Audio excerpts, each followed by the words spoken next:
অতীত ফ্যাসিবাদের পলায়নকে, তাদের আজকে তাদের পরাজয়কে ভারতের নরেন্দ্র মোদী সরকার নিজের পরাজয় হিসাবে বিবেচনা করে আসছে। চেষ্টা করেছি সেটা হচ্ছে 5 আগস্টের পরে এই যে আমাদের যে গণ অভ্যুত্থান, এটাকে ভারতের শাসক গোষ্ঠী এই পরিবর্তনটাকে এখনো তারা মেনে নেয় নাই। একই সাথে আজকে অতীত ফ্যাসিবাদের পলায়নকে, তাদের আজকে তাদের পরাজয়কে ভারতের নরেন্দ্র মোদী সরকার নিজের পরাজয় হিসাবে বিবেচনা করে আসছে। তারপর থেকে তারা একটা বাংলাদেশ বিরোধী অন্তর্বর্তী সরকারের বিরুদ্ধে, এদেশের জনগণের বিরুদ্ধে, গণ অভ্যুত্থানের বিরুদ্ধে তারা ভয়ানকভাবে তারা তৎপর রয়েছে। আমরা বলেছি তারা চেষ্টা করছে বাংলাদেশে একটা সাম্প্রদায়িক উস্কানি তৈরি করে একটা হিন্দু মুসলমান একটা দাঙ্গা, একটা সাম্প্রদায়িক উত্তেজনা এটাকে তৈরি করবার জন্যে। আমরা আজকের এই সভার মধ্য দিয়ে আমরা বলেছি বাংলাদেশের সকল রাজনৈতিক দল অন্তর্বর্তী সরকারের সাথে আমরা আমাদের স্বাধীনতার প্রশ্নে, সার্বভৌমত্বের প্রশ্নে, জাতীয় স্বার্থের প্রশ্নে আজকে আমরা আমাদের ঐক্যমত আজকে আমরা সেখানে ব্যক্ত করেছি। আমরা বলেছি কোনো ধরনের ভারত উস্কানিতে আমাদের জনগণ এখানে পা দেবে না। আমরা সাম্প্রদায়িকতার বিরুদ্ধে আমরা বলেছি বাংলাদেশের মানুষ অসাম্প্রদায়িক যে রাজনীতি, যে সংস্কৃতি, তার মধ্য দিয়ে বাংলাদেশের মানুষ আজকে নতুনভাবে ঐক্য গড়ে তুলেছে। আমরা সরকারকে বলেছি পরিষ্কার এই বার্তা দেবার জন্যে, সেই বার্তাটা হচ্ছে ভারত যদি বাংলাদেশকে অস্থিতিশীল করে তুলতে চায়, তারা যদি বাংলাদেশের নিরাপত্তা নিয়ে তারা যদি খেলা করতে চায়, ভারতের নিরাপত্তাও কিন্তু ঝুঁকির মধ্যে পড়তে পারে। সেজন্য আমরা বলেছি মেহরবানি করে আগুন নিয়ে খেলা করবেন না। আমরা ভারতের সাথে বলেছি সৎ প্রতিবেশী সম্পর্ক রাখতে চাই, সমতা, ন্যায্যতা, সমঅংশীদারিত্বের ভিত্তিতে ভারতের সাথে যাবতীয় অমীমাংসিত সমস্যাগুলো আমরা ন্যায্যভাবে তার সমাধান আমরা করতে চাই। সরকারকে আমরা বলেছি ভারতীয় প্রচার মাধ্যম তারা যেভাবে আগ্রাসী তৎপরতা অব্যাহত রেখেছে, বাংলাদেশে আমাদের সকল গণমাধ্যম, আমাদের টেলিভিশন, সংবাদপত্র, অনলাইন, সোশ্যাল মিডিয়া আপনাদেরকে দেশের স্বার্থে, জনগণের স্বার্থে প্রকৃত তথ্য আজকে সার্ক শুধু অঞ্চল না, বিশ্বব্যাপী গ্লোবাল মিডিয়াতে আন্তর্জাতিক সম্প্রদায়ের কাছে এখানকার অসাম্প্রদায়িক যে ঐতিহ্য, সেই ঐতিহ্যকে আপনারা রক্ষা করবেন। আমরা বলেছি বাংলাদেশের মানুষ কোনো উস্কানিতে আমরা পা দেব না। সেই জায়গা থেকে জাতীয় ঐক্যকে আমরা রক্ষা করব যে কোনো মূল্যে। আজকের এই বৈঠকের মধ্য দিয়ে আমরা একটা প্রতীকী বার্তা দিয়েছি বিশ্ববাসীর কাছে, জাতীয় স্বার্থে বাংলাদেশের মানুষ আজকে ঐক্যবদ্ধ। এই ঐক্য কোনোভাবে এই ঐক্যকে আজকে দুর্বল করা যাবে না। আমি এটা বলে শেষ করছি। আমাদের নেতৃবৃন্দরা তারা অল্প অল্প করে তারা একটু কথা বলবেন। আগামী 1 জানুয়ারি জনপ্রিয় যে online television, online media change টিভির 5 বছর পূর্তি হবে। চেঞ্জ টিভির সাথে আমার অনেক দীর্ঘ এবং পুরনো সম্পর্ক, প্রায় বলতে পারেন ঘরের সম্পর্ক।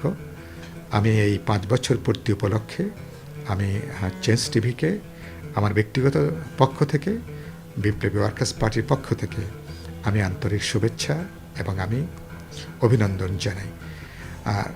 আমাদের এখানে গণমাধ্যমকে বলা হয় ফোর্থ স্টেট। একসময় ধরুন বিচার ব্যবস্থার প্রতি মানুষের একটা শেষ ভরসার জায়গা ছিল। সেই বিচার ব্যবস্থা যখন এখন বিরোধী দলের দমনের একটা প্রতিষ্ঠানে পর্যবসিত হয়েছে, এখন জনগণের পক্ষে, বিরোধী দলের জন্য, জনগণের শোষিত নিপীড়িত অংশের জন্য গণমাধ্যমই হচ্ছে এখনো পর্যন্ত শেষ ভরসা। আমাদের এখানে ঐতিহাসিকভাবে গণমাধ্যম বরাবরই জনগণের গণতান্ত্রিক আকাঙ্ক্ষার পক্ষে ছিল, তার প্রত্যাশা আকুতিকে সে ধারণ করেছে। আমি বিশ্বাস করি চেঞ্জ টিভি তার এই 5ম বছরে নতুন করে আবার গণমানুষের পক্ষে তার অঙ্গীকার ব্যক্ত করবে। গণমানুষের পরিবর্তনের যে আকাঙ্ক্ষা, অধিকার মুক্তির যে আকাঙ্ক্ষা, চেঞ্জ টিভি গণমানুষের এই আকাঙ্ক্ষাকে ধারণ করবে, সামনে এগিয়ে নেবে। আমি এই উপলক্ষে 5ম বছরের পূর্তি উপলক্ষে আমি আরেকবার আমার পক্ষ থেকে, পার্টির পক্ষ থেকে শুভেচ্ছা, অভিনন্দন এবং ভালোবাসা জানাই। আশা করি আগামী দিনগুলোতেও আপনারা আরও সক্রিয়, আরও বলিষ্ঠভাবে আপনারা আপনাদের পেশাদারিত্ব নিয়ে আপনারা ইতিমধ্যে যে ভালোবাসা অর্জন করেছেন সেটাকে সম্বল করে আপনারা সামনে এগিয়ে যাবেন। আমি চেঞ্জ টিভির জন্য আমার অপার ভালোবাসা। নিঃসন্দেহে আমরা বাক ব্যক্তি সংবাদপত্র স্বাধীনতায় বিশ্বাসী। সংবাদপত্রের বিকাশ হয়েছে সাংঘাতিকভাবে। বাংলাদেশের সংবাদপত্র জগৎ অত্যন্ত শক্তিশালী হয়েছে, সুদূর বৃত্তির উপর দাঁড়িয়েছে। আমরা বিশ্বাস করি সামনের দিনগুলিতেও সংবাদপত্র গণতন্ত্রের বিকাশমান ধারাকে শক্তিশালী করার স্বার্থে যথাযথ ভূমিকা রাখবে। সাংবাদিকরা মাথা উঁচু করে দাঁড়াবে। সংবাদপত্র আরও শক্তিশালী হবে, মিডিয়া একটা পাওয়ার হিসেবে দাঁড়াবে, সেটা প্রত্যাশা ব্যক্ত করি। যাত্রা শুভ হোক, সেটুকুই চাই। জানুয়ারি 1 তারিখে চেঞ্জ টিভির প্রতিষ্ঠাবার্ষিকী। সেই প্রতিষ্ঠাবার্ষিকী উপলক্ষে চেঞ্জ টিভির সকল কলাকুশলীকে, যারা এখানে কাজ করছেন ক্যামেরার সামনে পেছনে, সকলকে আমার পক্ষ থেকে, আমার দল জাতীয়তাবাদী দলের পক্ষ থেকে শুভেচ্ছা এবং অভিনন্দন জানাচ্ছি। আপনারা ইতিমধ্যেই গুণগত বস্তুনিষ্ঠ সংবাদ পরিবেশন করছেন।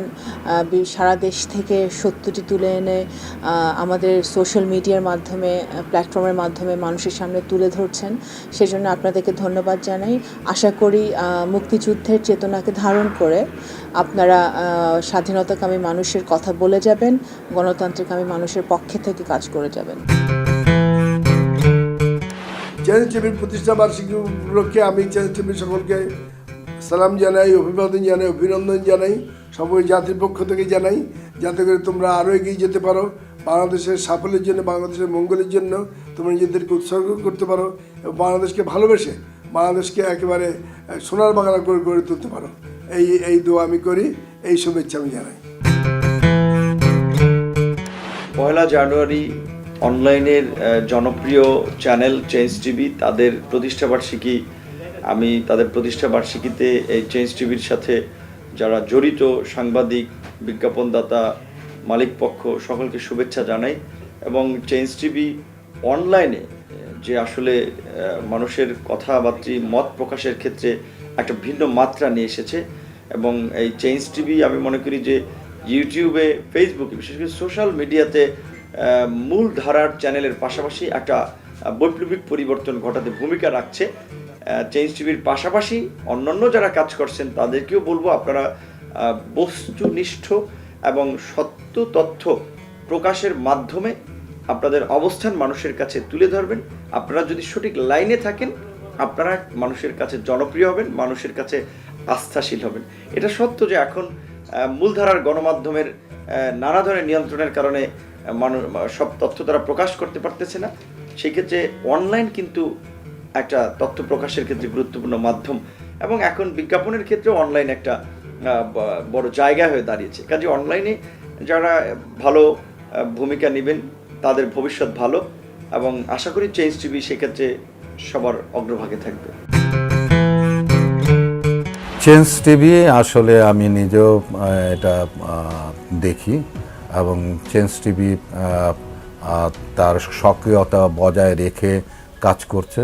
অনেক কিছু তাদের নিউজগুলোর মধ্যে আমরা দেখি, অন্যান্য প্রোগ্রামগুলোতেও বেশ ইনফরমেটিভ জিনিসগুলো থাকে। আমি এর সঙ্গে যুক্ত যারা কাজ করছেন তাদের সকলকে শুভেচ্ছা জানাচ্ছি এবং চেঞ্জ টিভি যারা দেখেন সে সমস্ত দর্শকদেরকেও আমি শুভেচ্ছা জানাচ্ছি। আপনারা ভালো থাকুন, তবে একটি কথা, সড়কে আইন মেনে, নিয়ম মেনে আমাদের সকলেই যেন চলি সেই চেষ্টা করবেন। জীবন একটাই, সেই জীবন বাঁচানোর দায়িত্ব আপনার।